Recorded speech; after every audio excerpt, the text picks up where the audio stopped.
Hello বন্ধুরা, এই যে আমার চায়না কমলা গাছ এখনো ফুল ছাড়ে নাই, দ্রুত ছাড়বে। এই যে একটা, এই যে আরেকটা,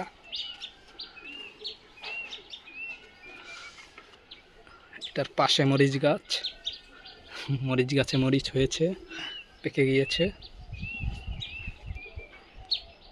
এই যে পাশে কমফা গাছের চারা,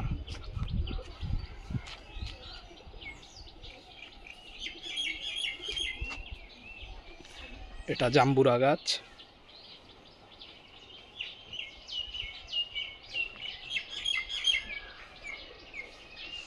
পাশে আমার মাছের হাউজ, এখনো মাছ ছাড়ি নাই, দু একদিনের ভিতরে ছাড়বো।